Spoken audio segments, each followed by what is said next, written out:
dari 5 kedai tutup, tinggal 1 kedai, gadai, mas semua, hutang keliling pinggang. Tapi alhamdulillah she came out of it. Cabaran tu is whether the people around me, because I'm the female, the only one at that time.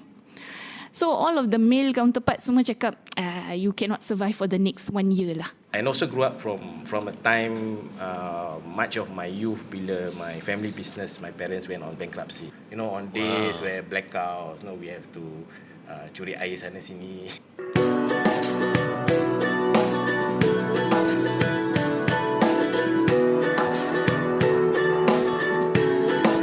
Baik, Assalamualaikum semuanya. Selamat datang ke Diari Ayah. Ini adalah podcast di Spotify dan juga Apple Podcast. Podcast ini juga akan disiarkan di YouTube, Facebook, dan asalnya Diari Ayah ni adalah daripada Twitter. Okay? Jadi ini adalah versi Diari Ayah 2.0.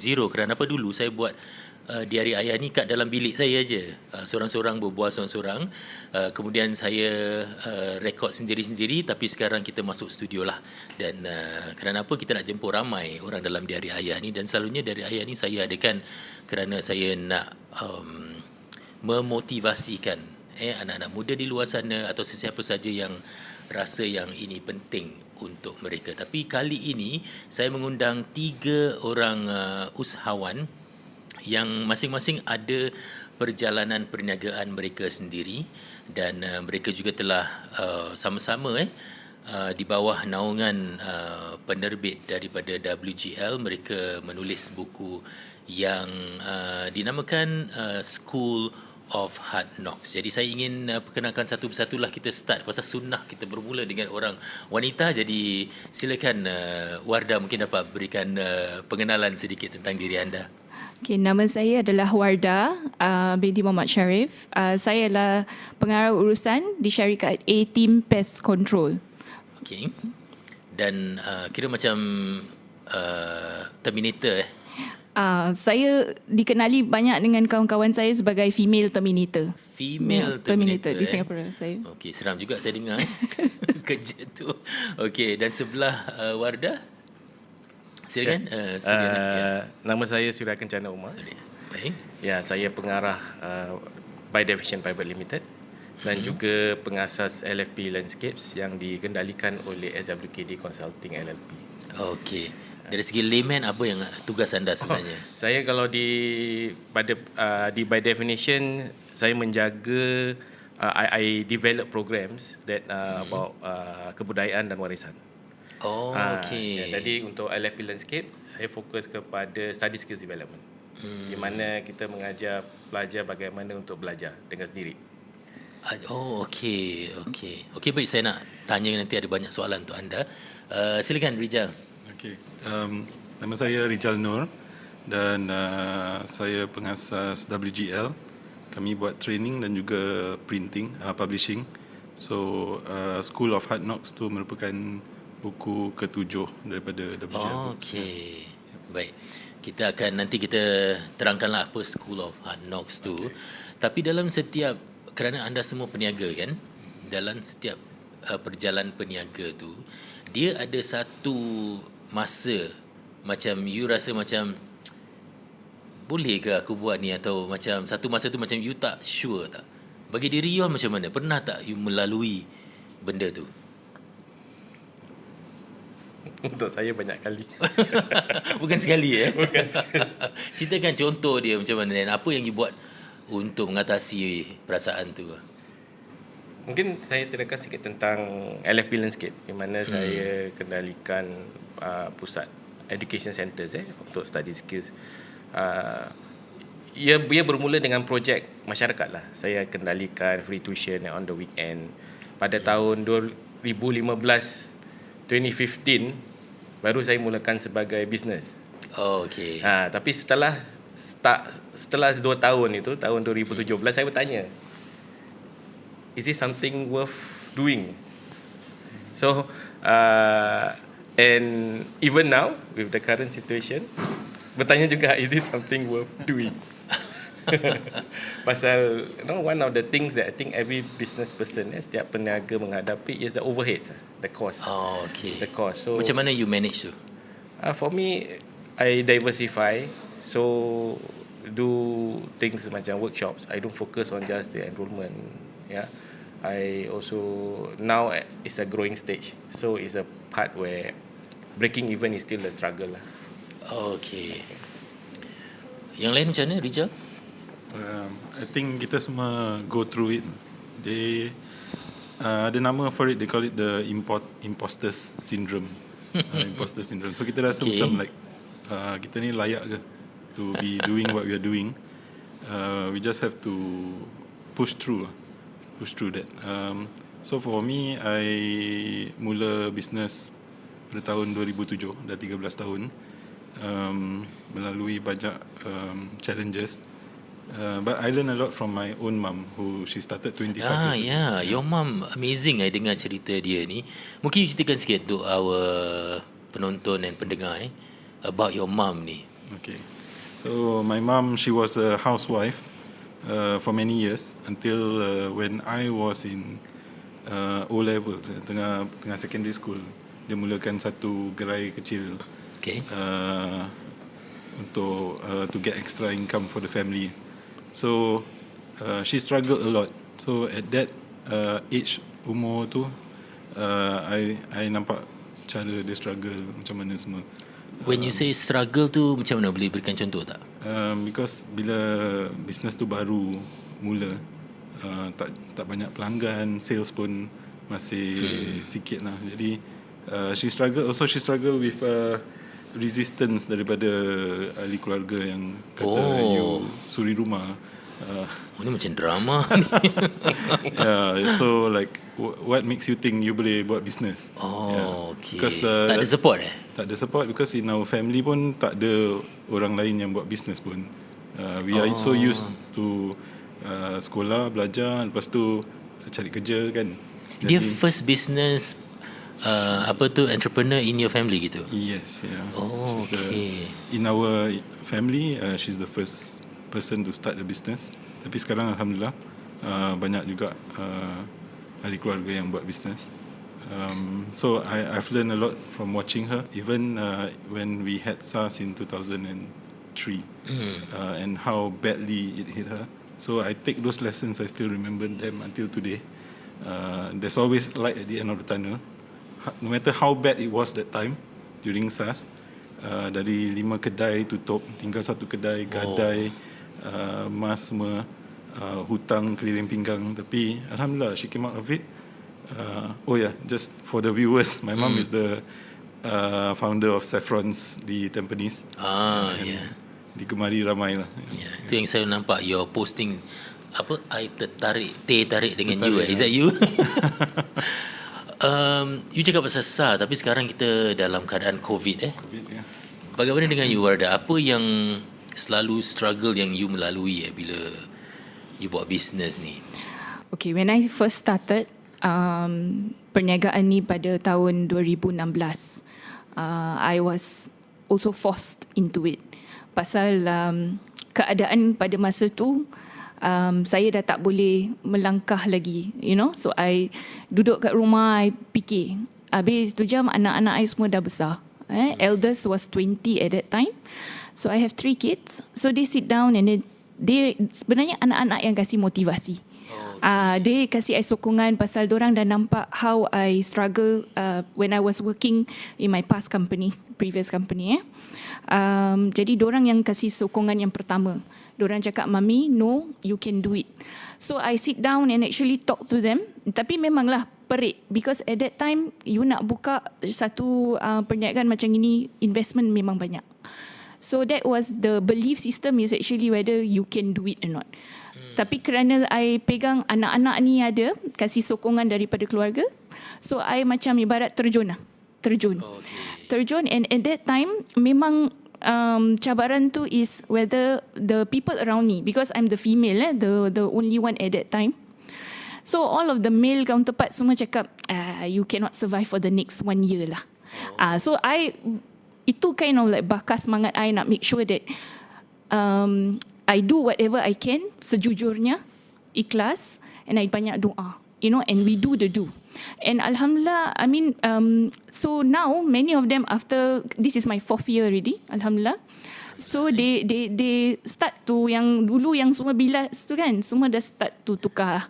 Then they come to me and try to macam how to collaborate and work together pula sekarang. So memang cabaran dia for me was a bit different because financial was one thing, and then keduanya was to be able to prove to people that you seorang wanita macam Madam Bibi boleh ke tak. Orang yang dalam male dominated ni semua selalu cakap tak boleh. Itu yang kita nak kena work extra hard lah to face that. You adalah terminator yang pertama bagi saya, wanita lah. Selalu bila kita call kan, yang datang company semua lelaki. Rijal the company kat Malaysia kan. Yeah. Sekarang lockdown macam mana Sekarang lockdown, so we are not in operation. And okay. just today also they announced lagi 2 minggu. So 1 month we are out of operations. But alhamdulillah we have customers who are understanding. Kita pun tak boleh buat apa-apa. Supplier semua pun tutup juga. Yeah. So we just have to tahan for this period. So your staff semua macam mana? My staff are all on home leave. Home leave. Yeah. Oh, memang lockdown. Bagaimana yours macam mana, affected tak? For me, since semalam punya announcement pasal the closure suspension of center-based tuition and enrichment classes kan. So we have to close. Memang we already plan actually to this weekend to close for 1 week for disinfection and sanitization.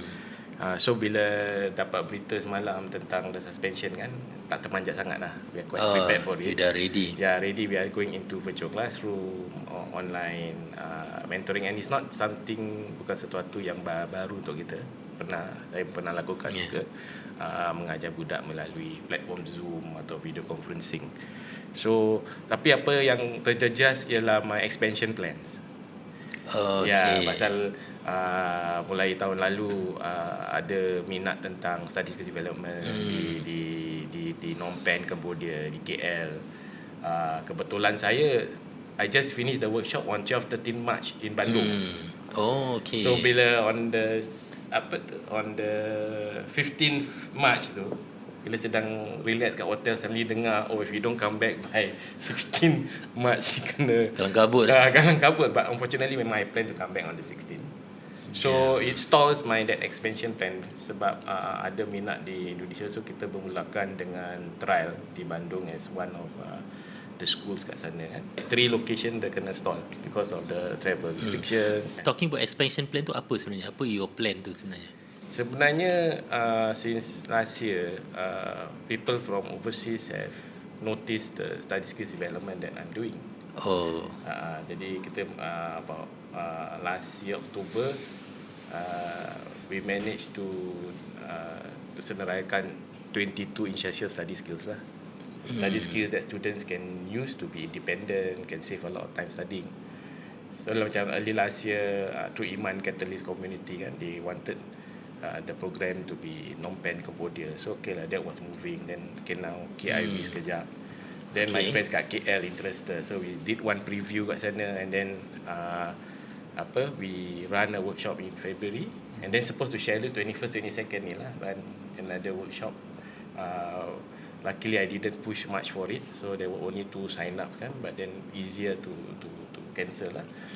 But the Bandung one, it was meant to have a trial and for this semester. Once kalau dah alhamdulillah dah okay, they will take it up lah as a licensee to run the program kat Indonesia. Talking about expansion plan ni, for me I ada 2 business kan. Satu is media, lagi satu is travel. So our travel is affected heavily lah. It's negative right now kan, because so kita jumpa dengan experts and investors dan sebagainya. Apa yang diorang nasihatkan kita, don't even think of expansion. Think of survival. Survival. Saya rasa ribu-ribu company actually now kita dah tahu ramai yang go down kan, even big company sekarang go down. So itulah, as long as kita boleh survive lah, For your company macam mana, Wardah? You, when it's COVID, is it better? You are in a business of cleansing someone's home. Kan macam mana? Okay, actually memang this period COVID-19 ni kita step up lah. We have to step up dalam segi pest control. Then at the same time kita buat disinfecting services. So That should be good, eh? yes, it is, alhamdulillah. But we don't look it as monetary gains. For us, we look at it as a community outreach because we are here to help. You know, like so we of course.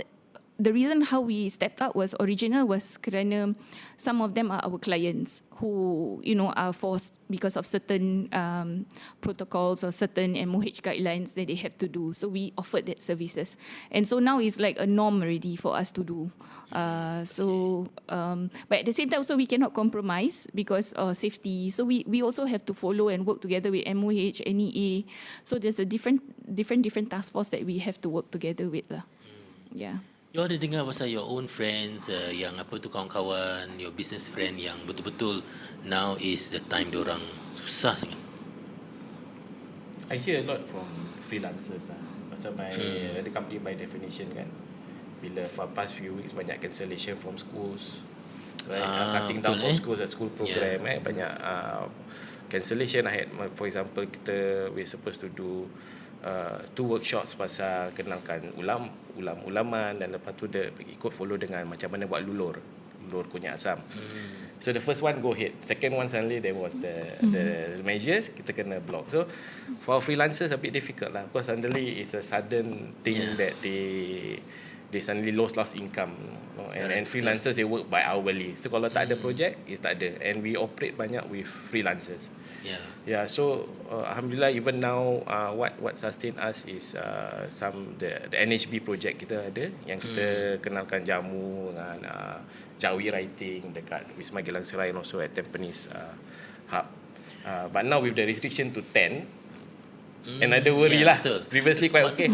Semalam bila diorang announce kan, also tempat clubs mana-mana all these places, my musician friends call me. They now got cut off lah. They cannot perform. Correct. Yeah, so I think it's everywhere tu. Kita nak kena macam find a way to go online dan sebagainya. Okay, School of Hard Knocks ni bila Rijal launch this book. Okay, so this is the book. It's called School of Hard Knocks. Bagi mereka di podcast ni, you boleh pergi ke kedaisujimi.com, you nak tengok buku tu, dia ada di situ. Ada 21 usahawan, betul? Di dalam ini mereka menceritakan perjalanan mereka. Tapi mungkin Rijal, you nak terangkan sikit kenapa you kumpulkan cerita-cerita mereka dan apa sebenarnya objektif buku ni? So kita ada 21 usahawan peniaga yang di showcase dalam buku ni. And mereka semua ada cerita hard knocks diorang, cerita perit, cerita bagaimana diorang struggle untuk nak dirikan bisnes mereka. I love to do this kind of projects because we get to chronicle. It's like a journal lah. We get to feature, showcase their stories, and then all this will go to the libraries, will be in the bookshops. So ini adalah cerita susah perit usahawan peniaga Malay Muslim Singapore, which I mean when growing up susah for us to find, to hear from them, their voices. So that's what we want to journal and we want to preserve. Yeah. Kenapa you rasa orang perlu baca dan dengar cerita ini daripada mereka sendiri? Okay, I think what we managed to preserve is suara penulis tu. Pasal inside here we don't over edit sampaikan because we want it to be perfect English and all that, and we want to get the person's voice. So they all have different voices, and when you read, we want to reach out to the masses so that bila you baca simple, it's mostly in simple English, and you get to hear directly in their voice. I think ia sangat important because in our community maybe we don't know peniaga usahawan. I mean, we have the Salim Americans, we have the Mustaq from Mustafa and all that, but there are few and far in between that kita kenal sendiri who are amongst us. Like Tuan Sujimi, you're also one of the entrepreneurs, business owners in our community that we look up to, role model. So we want to memupukkan that sense of community amongst the business punya community itself, our community. Your headline, Surya, is when hard knocks presented opportunities. I like that. I rasa macam I relate to that a lot lah. It happened to me bila our TV business did not go through. There were problems kan, kita tak dapat buat, tapi dia present to us a huge opportunity, force us tau, maksa kita masuk social media, and that was 5 years ago, 5 to 6 years ago. And Masya Allah, bila I kena benda tu, I rasa macam why is it happening to me kan. Tapi now I'm so glad it happened to me. So I like that. And bagaimana benda, kenapa you pilih headline tu, tajuk tu maksud saya. Okay. Actually macam buat business ni, it's not something that I wanted to do. Yeah, entrepreneurship is not something I want to do. I enjoy doing macam administration, civil service, public service work lah. Yeah, so I'm that kind of person. And also grew up from a time much of my youth bila my family business, my parents went on bankruptcy. So that worry, that pain of going through the bankruptcy. Tu berapa lama dulu tu? That was the 1980s. 1980s. Okay. 1980s, early 1990s. So I try to avoid doing business lah, because for worry what's going to happen. You see the pain, Yeah, I saw the pain. Yeah, you know, on days where blackouts, we have to curi air sana sini. Okay. 80s maknanya umur you when I was in secondary school, late primary school, secondary school. So I grew up in that period where I saw how difficult it was, how risky it was. On the good times, when we were wealthy, it was good. We fly first class, we stay in suites and so on. But then when it was down, it was quite difficult. I don't see the gas that we used to see. Suddenly the social circles become very small, and there's very limited things you can do. So I didn't want that for my own family. Okay. So and what was critical was that when I got qualified to enter U, so my mom say can't afford to send it for you, so I got the SAF scholarship lah. Scholarship. So I started as a SAF regular. That's my first career. So you are orang scholar yang selalu saya nampak kat SAF lah. Tak ada. I always dengar scholar pass by, you lah. Tak ada lah. So what happens was that it was a promising career, and then suddenly I got my ankle injury. Then my shin stress fracture. Then that was okay. So I was downgraded, went through surgery 2000. It was fine, and then suddenly I developed depression. So it was a hard knock. It was only physically ready. I cannot used to run, and it was the initial part. It was very difficult because I was also pun active in community work kan. So that time I was secretary of Darussalam punya mosque. I was secretary of 4PM. Was a lot of committees. Then suddenly I cannot do all these things. Macam mana you get out of depression? Getting out of depression is through understanding my condition lah. But then later on I developed panic disorder in late 2001. So because of that I felt that now I cannot proceed on with my career lah. So I left, and then the first business I left in 2003 I did my sibling was to run a restaurant. So I ran for 10 months. It lasted for 10 months, rumah makan dekat Changi Road. But I was also doing my masters. So in the daytime attend class, some evening attend class, malam jual sate. I bakar sate. Okay. And then do that. So then after that, that's why I learned. Then it lasted 10 months. The adjustment was very difficult for me and my siblings. I was not full time onto the adjustment. And so I tried to avoid that.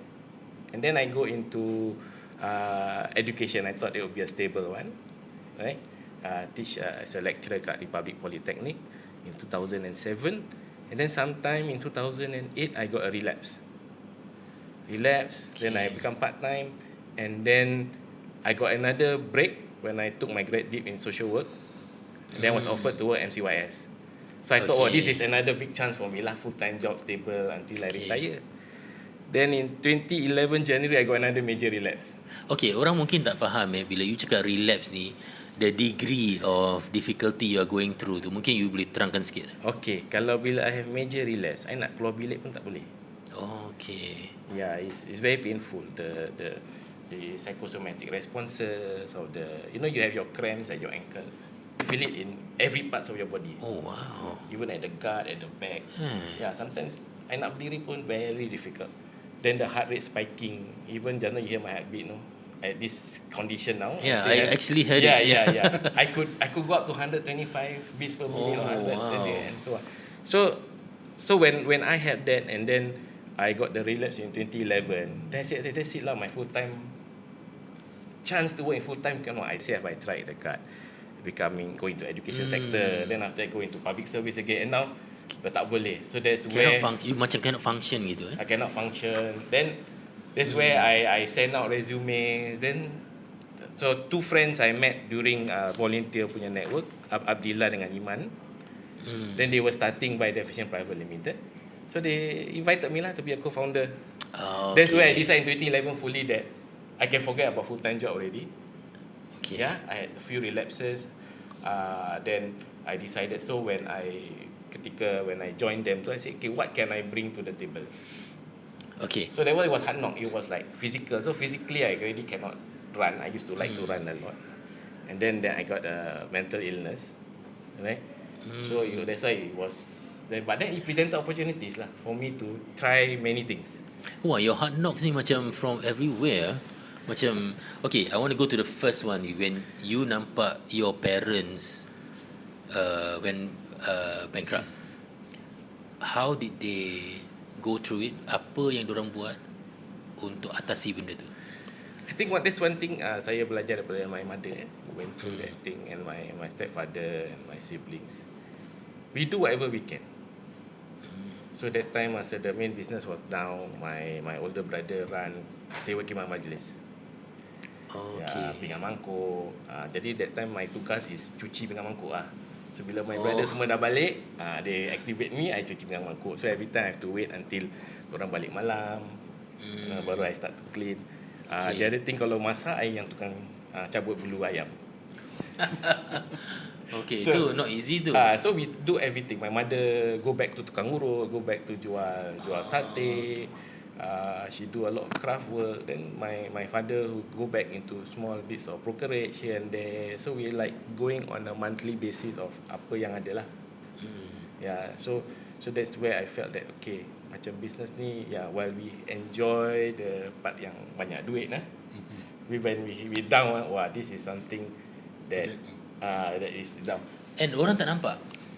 Orang tak nampak this part yang you struggle ni. Diorang cuma nampak ada orang nampak bila happening sajalah. Yeah. Tapi all your hard knocks ni mungkin orang tak nampak. Jadi kalau you sedang mendengar atau menonton, you nak baca macam mana dia dapatkan opportunities di sebalik semua hard knocks-nya, do go to kedaisujimi.com dan you boleh beli daripada sana. Kita akan hantarkan ke rumah lah. For Wardah kan, you I'm very sure you banyak your hard knocks. Your title in this book saya baca is Change Mindset. Kenapa you pilih that title? Because the first thing macam for me, I also have gone through a lot. The first thing that dalam 20 tahun dulu bila I menceburi dalam bidang pest control ni, I sentiasa dikelilingi oleh lelaki yang selalu cakap I tak boleh. So example macam there was one time I was forced into this industry because my father is a business person. So he was dealing in a marine industry. So when the marine was about to, in 1990s, late 90s, 2000, the market had a crisis. So he sees that, he diversify his trade into a pest control. But the problem was at that time, kita tak ada pengalaman. So kita kasih lain orang, mengendalikan this pest control division lah. And true enough, after some months, the company went, the person manipulated the money lah. So I was forced in from marine sector, terus masuk dalam bidang pest control. So satu syarat yang I kasih my father tu because I pun macam takut lah pasal daripada marine suddenly kena masuk pest control kan. Tapi kerana I always say this, my father ran out of sons at that time. Okay, because I come from a family yang Berapa orang tu semuanya?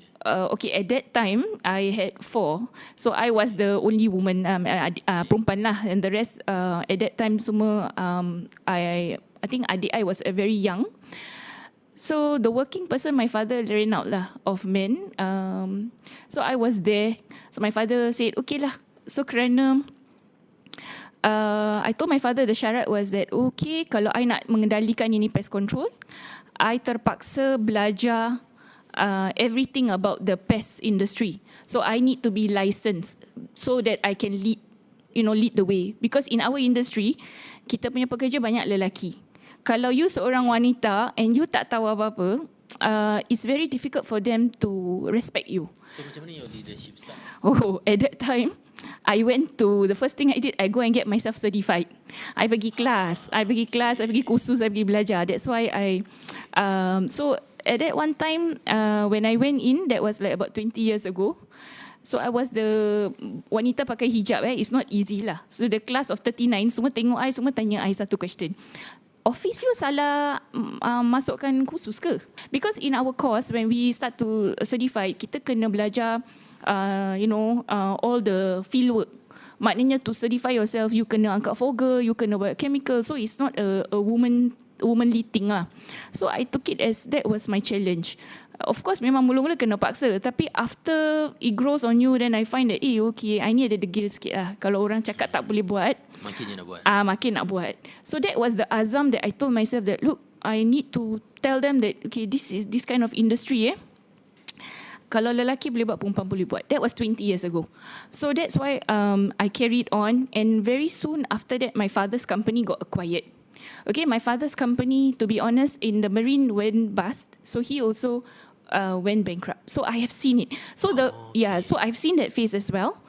But before he went bankrupt, he kind of sold one of the pest control punya company ni that I was managing. He sold it off. It was bought over by another person. So I continued to work and service that boss lah, okay, for many years, about 14 years. So a lot of my life I was managing that business. So sad to say, again the obstacle come when the men, my bosses are men. So they always give you a limitation that, okay, you tak boleh buat gini. So I'm a very hands-on person. I tak duduk office. I tak boleh duduk kat office. I go to site, construction site. So even when the time when I was giving birth, I will be like 9 months pregnant, I will still go to construction site until I dihala keluar.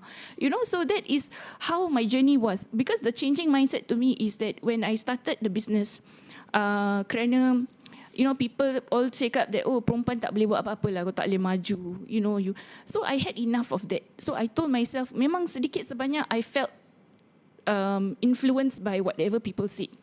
Then when I sit down, I deliberate, I talk to people, my friends, those people were positive friends. Even my dad, although he's retired already, but he was a businessman, so he was like always there as a support. My father, so he told me, no, I know you can. At once upon a time, he also said cannot, but because of the change of the mindset, like people evolve, right? Macam dulu-dulu the stereotype, 20 years ago, diorang cakap, anak perempuan tak boleh buat gini, certain limitations. So he also kind of like macam believe that it's possible. So the changing mindset to me is that anything is possible right now with the whole, not being sexist, but right now anything is possible if you put your heart and soul to it. So that's why I always believe that our mindset must be always changed first. Kita nak kena tukarkan kita punya self-belief dulu, baru kita boleh. Kalau orang asyik cakap kita tak boleh, kita macam subconsciously kita macam percaya, oh kita tak boleh. Padahal tak. It's actually kita nak kena percaya diri kita baru kita boleh. Sama juga like right now with this COVID thing or whatever, right? We all have to look at the, stay strong and look at the bright side. This thing will go and pass off. So that's how I always take it, as whatever comes, kita nak kena always have that mindset, the positive mindset lah, that we can do. Apa satu perbezaan antara orang lelaki bandingkan dengan orang wanita bila it comes to running a business? Mungkin you dapat kasihkan contoh. Okay, kalau lelaki, running a business for them easy. Macam dorang very authoritative, macam just cakap, okay buat gini. Tapi kerana macam mungkin I sebagai wanita, so I have a different aspect. I look it as from a female aspect. That means I'm a bit more, I'm not emotional, but I look it as like, if I am in that person's shoes, how do I want my stuff to be? So that's where it's a bit more flexible. And I think along the way, for me is that I always say this, before I can lead my guys, I must be able to do the job. This is me. So sampai sekarang, I lead by example. So that means sekarang pun many of my staff semuanya lelaki lah, kebanyakan yang outdoor field. So if there's a problem kan, I go down to site, I will do You solve it lah. I solve it, but at the same time I will tell them, okay, this is what you going to encounter. Diorang segan tak bila you buat macam tu? Kadang-kadang diorang malu lah. Memang diorang malu because kadang-kadang I pegang, I pakai sprayer buat. Nanti diorang cakap, madam jangan buat, kita buat. Tapi I want to show to them that, look, I am not someone that sit down and ara-ara je. Ara duduk kat aircon. Diorang cakap kan, orang dulu cakap duduk kat aircon, mana orang tahu kan, panas kita kan. But for us is I make it a point that if I'm able to do it, you have no reason not to be able to do it. So that's where I motivate my staff, and at the same time juga cara I buat kerja is that I always believe in my staff. That means macam dorang, I always give them the opportunity to climb up the corporate ladder. Macam jadi they retain, they don't nak macam, because in our industry the overheads for manpower is very high. Sekejap dorang tak suka, dorang berhenti. Somebody else offer maybe $50 more, they will run. So what I do is that, alhamdulillah, how I work with them is that macam they make them happy. At the same time, I kasih banyak knowledge. So I share my knowledge, because some of them maybe 5 years in the pest control line. So for me, I have that experience. I share, I ajar. So I never take it as, oh, this is my secret. I don't. Because I tahu that whatever skill set I have, it's good for me to share so that ilmu tu boleh manfaatkan for them. And I look at them as the future leaders of the company. Yeah. Rijal, I selalu nampak you motivate orang kat Facebook Yeah. Macam mana you motivate diri you sendiri? Our people look to us for guidance. So sometimes it's very difficult to get out of bed pun in the morning. Macam we feel so down and demotivated. But we think about the people who depend on us. They need us. If we don't move, nothing much moves. And we have our families who depend on us. So they are our pushing factor lah, that keeps us going. Apa yang discourage you sampai macam you rasa I can get out of bed sebenarnya? Apa yang terjadi sampai you tak boleh bangun? I mean, I don't mean that literally lah. Maksud I macam, ada tak you satu hari tu you rasa macam, this is the reason why I don't want to do this? I don't know. For us, for myself personally, I speak for myself. We are very hard on ourselves. Kita ada very high standards, and we always push ourselves mercilessly. Kalau I tak, if I for one day I want to take a break, kalau pergi holiday pun I feel ada this guilt trip. So I go on a trip, but I take a guilt trip juga. Okay. Dengan semangat buku ni kan, I bacakan diorang dia punya sinopsis ni. Dia kata, you now find yourself involuntarily enrolled into the school of hard knocks. Okay? A brutal and no holds barred education. Okay, like nothing you have experienced before. Give me your own advice, no holds barred, kepada mereka yang mungkin, okay, kita ada anak-anak muda in social media yang diorang dengar kadang-kadang business is like a very glamorous thing. What would you want to say kepada semua orang? I'm also on the board of directors for SMCCI. So we have this program called Protege Kita, where we work with a lot of anak muda yang nak mulakan bisnes. So I think antara anak muda sekarang banyak yang nak jadi macam influencer. So when you say about the glamorous part of running a business, but business can be very monotonous and dreary. The daily grind that you have to work on is something that people don't see usually. Yeah. So when you say that you've run a business for 10 years, 20 years, 30 years, there's a lot of daily grind. Like they say, to master skills, 10,000 hours. And so you really put in the work. It's not the glamour. Definitely not for the glitz and glamour. That's why this book I find so interesting, and it's one of the most difficult books that I've had to put together.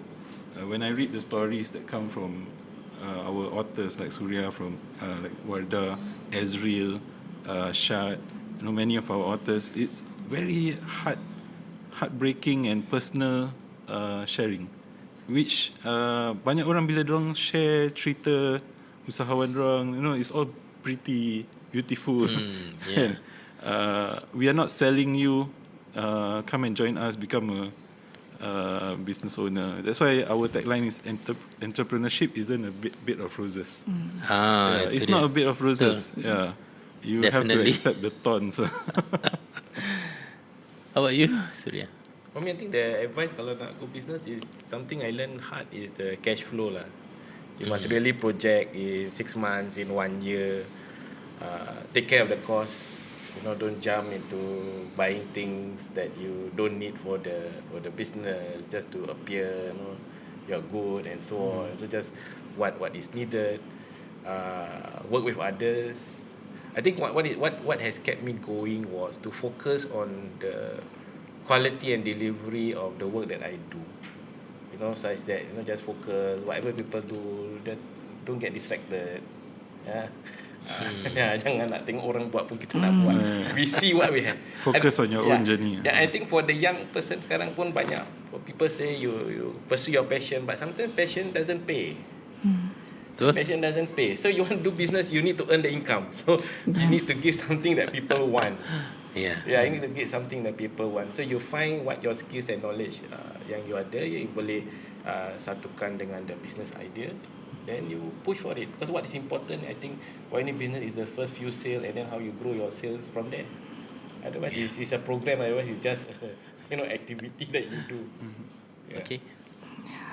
Okay, for me, I think is memang entrepreneurship is like what we just is not a bit of roses. There's a lot of sweat, tears that goes into even do any business.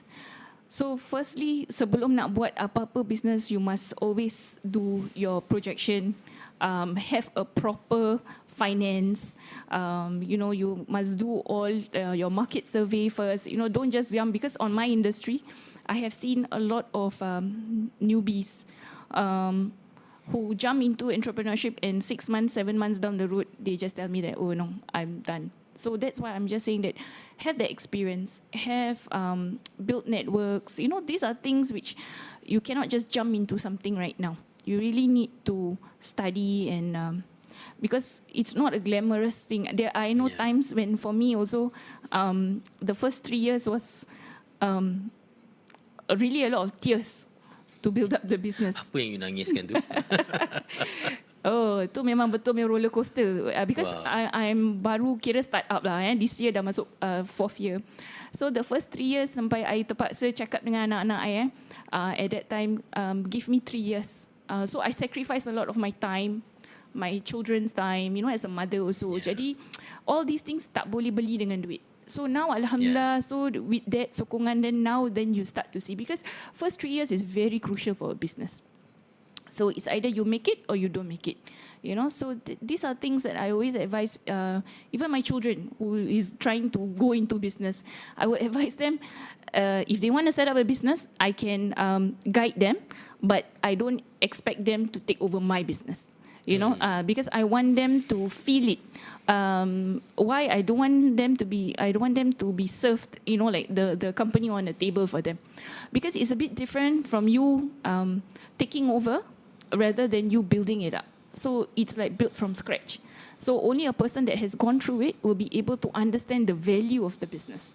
The value, it's priceless. Okay. Yeah. I notice bila kita buat business kan, there's one thing that we are building actually a relationship.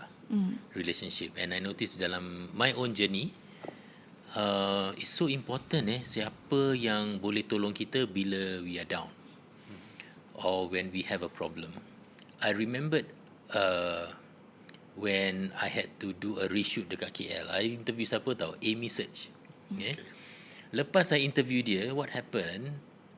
The cameraman lah, dia terdelete the SD card. Okay. Can you imagine telling Amy Search, abang, saya nak reshoot your interview pasal the SD card deleted. Of course, my heart dah drop lah. My heart drop when they say deleted. So what happened was, tu waktu Ramadan, and I had to reshoot. And Abang Amy agree lah. It was so nice. Dia cakap, Sujimi datang aja, nanti kita buat lagi. So I called and I arranged for the interview lah. Tapi what happened on the day of the interview, the crew last minute they back out. I don't know for what reason. Okay. So you imagine, I tengah dekat we all took a coach kan. Naik coach, tengah tunggu tak ada crew. Abang Amy tengah tunggu kat sana. So now is I have to bang on my relationship lah. So it was baru kita habis sahur. So I called this guy called, I have to credit him lah, Harry Wanto. So I called Harry, I cakap Harry, dia dah sahur, dia baru tidur lah. So dia kata, I cakap, you boleh ikut I pergi KL tak? Kenapa bang? Sekarang juga. You bangun, I will pick you up dekat immigration. So dia bangun lah, and dia bangun, we have the equipment, bangun, and he followed me to KL, we redo the whole thing, and then he told me apa tau, I cakap, thanks for doing this for me. Macam mana I nak pergi tak ada crew kan. And he told me, bang, I tak nak bayaran. Okay. This is my Ramadan punya contribution to you. Alamak. My hati pun rasa macam, alamak. This is, so I hats off to him. So this is an example bila you are down, you nak test whether you have a good relationship dengan orang, cuba telefon orang. Pagi-pagi, tengok dia nak tolong ke tidak kan. I don't know, what do you all think about? Do you have macam that kind of situation where you betul-betul down and you call someone and they are there for you? I always believe in building relationship. Jadi bila announcement semalam pasal the suspension of classes kan, so many things can happen. Parents can withdraw their kids, or they want to pay for 1 month. So the first few things I contact my landlords Okay, apa dia cakap? They're okay with waiver, they waive portion of the rental, alhamdulillah. That was building that relationship. You're close to them already kan by then? Okay lah, I mean I give and take, sometimes the facilities, whatever I can settle, I settle on my own. Don't always call them for small things, right? And then paying rental promptly. So all these bills part of building relationship, and sometimes they need help to just look at certain things. I don't make it like I'm so busy. Just go check on them. So these are some of the building relationships lah. Build genuine relationship, not because betul. Not because you wanna get their help. Correct. I mean no one, tak ada orang yang akan bangun subuh-subuh nak tolong you. Diorang akan bangun only because mungkin you pernah tolong diorang dulu. There's that thing kan. So I rasa macam I feel a true test is when you are down lah, not when you are up. Because when you are up, ramai yang nak rapat dengan you lah kan. But when you are down lah, itu when you call someone, diorang akan ini. I pernah juga macam when we had some problems kan, you call your clients, saya cakap, I actually this month I have some problem, I have some cash flow. Can you bring forward tak your booking? You nak spend next month, but you can bring this month. They don't mind. Dia dah kenal you, okay lah. We do it lah. We do it for you. Yeah. So you have some of that can really help lah kan. Because this is Diari Ayah. Okay. And I usually nak kasih orang nasihat tentang sifat ayah yang diperlukan untuk bantu anak-anak. Kalau dorang anak, how your father should be, ataupun dorang akan menjadi seorang ayah, apa nilai seorang ayah tu perlu ada. So I nak dapat from each one of you, maybe for you, what you learn from your dad lah, daripada Wardah, apa yang you belajar daripada seorang ayah tu, dan apa nilai tu untuk anak-anak, agar dorang satu hari nanti kalau dorang ada banyak nak hard knocks dalam hidup ni, dorang boleh go through. Maybe start with Rijal. Okay. I think now bila I dah jadi ayah, ada 3 anak yang muda, I start to realise back then all the contribution that my father gave to me, which I tak nilai dulu lah, tak hargai. I mean when he goes out to work, dia balik lambat. You know, kita cuma complain lah pasal dia selalu tak kat rumah. Tapi kita tak realise that he's out there banting tulang to bring home livelihood for the rest of us. So in a family setup tu, we must really treasure. Because they don't just go out there just to earn money, tapi all the worries, all the my father was a taxi driver. Jadi dia keluar and dia balik. I mean there's many things that happen throughout the course of the day kan. So now when I'm in that situation with a young family, I have to learn to compartmentalize. So like all the worries, all the frustrations tu, you need to know how to pack it away, then come home and become a good father to your family. Apa satu nasihat yang sampai hari ni your dad nasihatkan you kan, hari ni you tak akan lupa and you actually buat? Jangan lupa pada Tuhan. Yeah. So don't forget. Yeah, nice. Masya Allah. Surya? Okay, for me, one of my fear bila jadi father ni is how to be a father. Yeah, because I don't know my own father. You know, my parents separated when I was young, when I was 2 years old.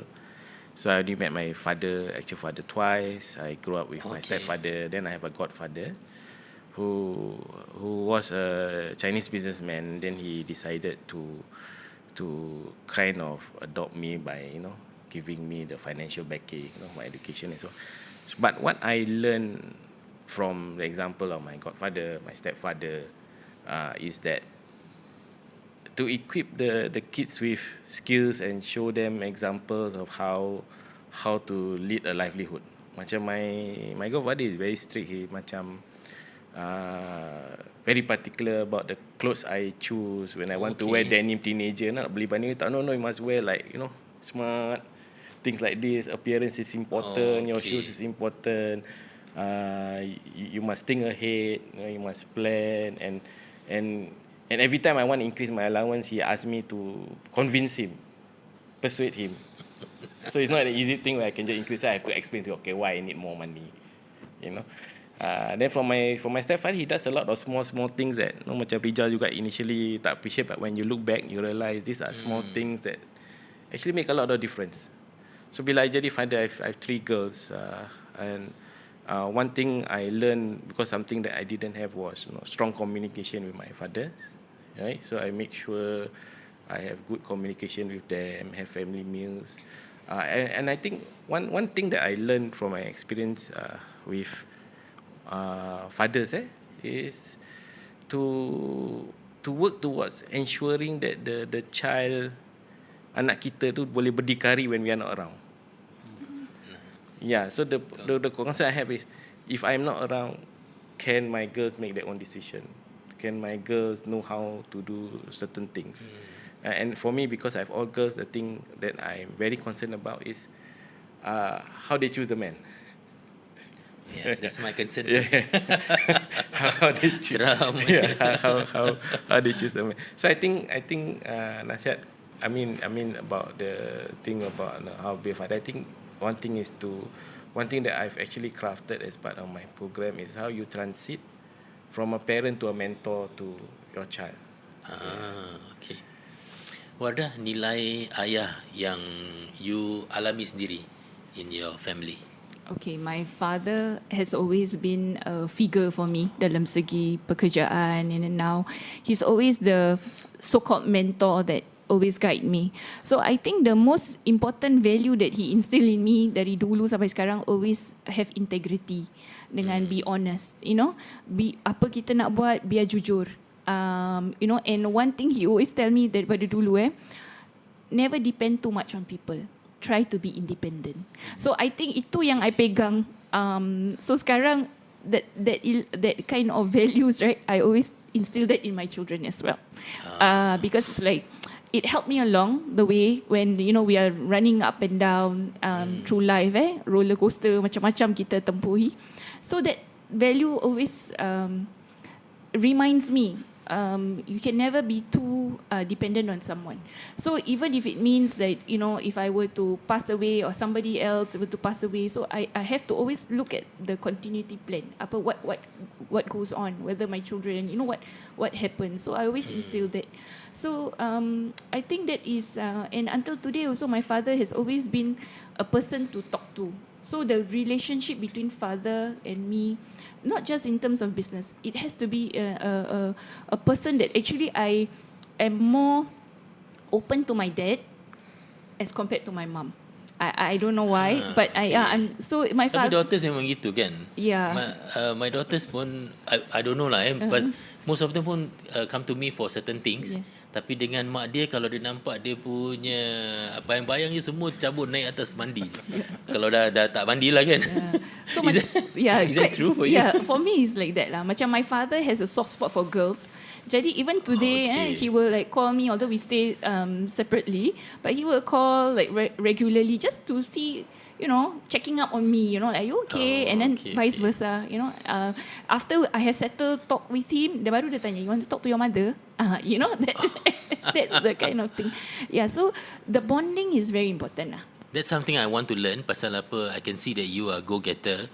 Kalau orang Cina kata you macam chong, you boleh do things that anybody else can do. That's the self-motivation part yang kita nak belajar. Try to get our kids to be like that also lah. Sebelum saya tutup Diari Ayah ni, maybe you can tell people kenapa diorang perlu dapatkan buku ni. Because it's hard work to get this book together, betul tak? How long you satukan buku ni?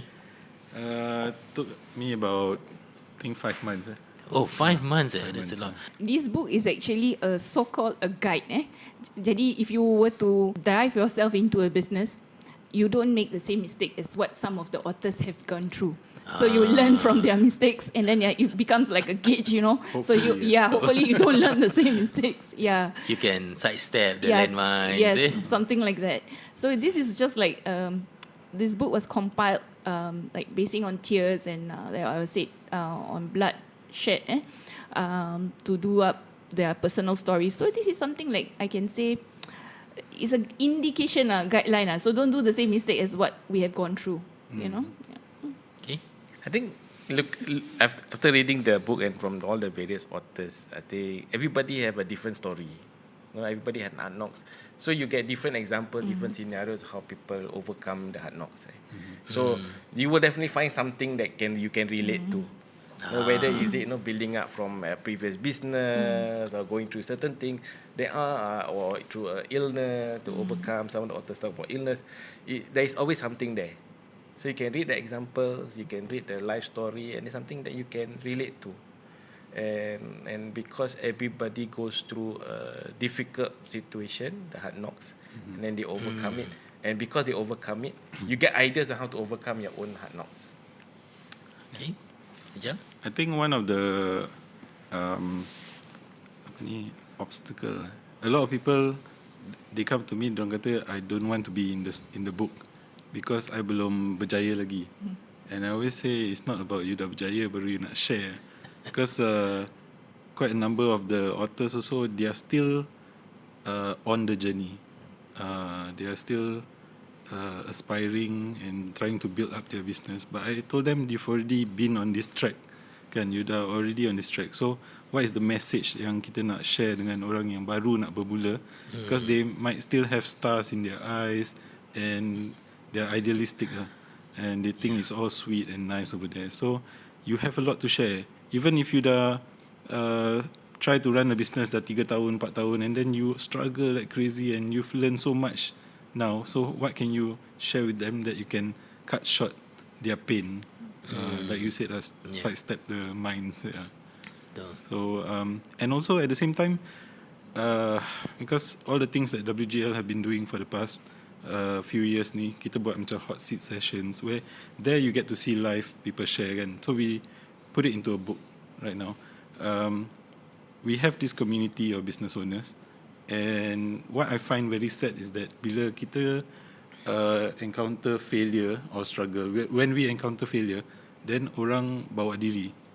People just vanish. They don't want to be around others. But I mean, I know you're hurting. I mean, right now even so banyak orang hurting. But you need people around you to keep going, to keep fighting. And jangan bawa diri, jangan hilangkan diri, and then try to settle it by yourself as much as possible. Yeah. Betul sekali. Saya dah attend Rizal punya hot seat sessions kan, and even though saya dah melalui 20 tahun business I still learn a lot tau dalam this kind of session. And you perlu belajar daripada orang lain. No matter you 3 tahun, 4 tahun, 5, 20, 30, bila era berubah, you have something new to learn. Kan? Jadi terima kasih kepada semua yang menonton dan mendengar podcast ini. Dan terima kasih kepada anda bertiga kerana sudi datang untuk menerangkan pengalaman anda sendiri. Saya nak ambil sedikit daripada apa yang Rizal katakan tu tadi. You are not alone, jangan bersendirian. Bila anda susah payah, sila kongsi kepada kawan-kawan, sila cari orang yang boleh bantu. Jangan ingat yang anda tu perlu lari daripada masalah. Okey, kita menghadapi masalah tu lebih-lebih lagi dalam zaman ini bersama orang lain. Ada saja, malah bila kita bermula buka masalah kita dengan orang lain, half of the battle is gone. So you tinggal cari jalanan, kita musyawarah sama-sama dan kita cubalah selesaikan masalah tu. Dan you boleh cari saya di Twitter, twitter.com/Sujimi atau facebook.com/Sujimi official page, atau di youtube.com/Sujimi. I'm also on Instagram. Dan jangan lupa nanti saya letakkan link social media mereka semua di description nanti. Dan terima kasih, insyaAllah kita jumpa lagi. Okay? Assalamualaikum.